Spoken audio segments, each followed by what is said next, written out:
Right, a quick one.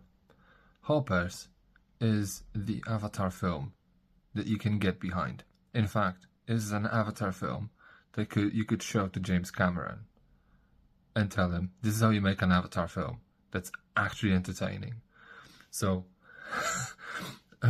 reasons why. First of all, look, you can watch Hoppers twice and fire Avatar, Fire and Avatar, Fire and Ash will still be going.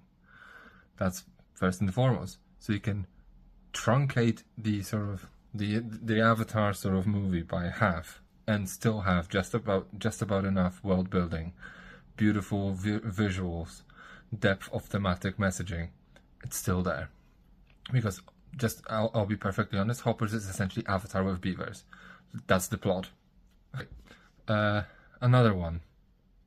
The messaging underpinning the film is phenomenally simple and actually, let's just say, applicable to wide audiences.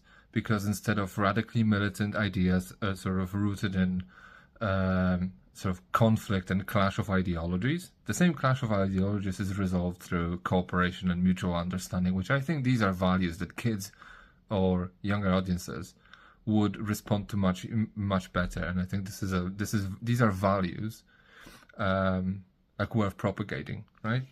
And this is something that Pixar movies or Pixar guys have always been good at, this sort of idea of like appealing to everyone. And this is universally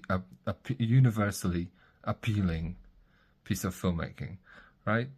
And on top of everything, just the simple idea of rooting for a character that's relatable, easygoing, and fun to look at. So there's this girl called Mabel who essentially inhabits a beaver sort of avatar and just goes to save the glade from being paved over by a beltway built by a mayor. That's the movie, right?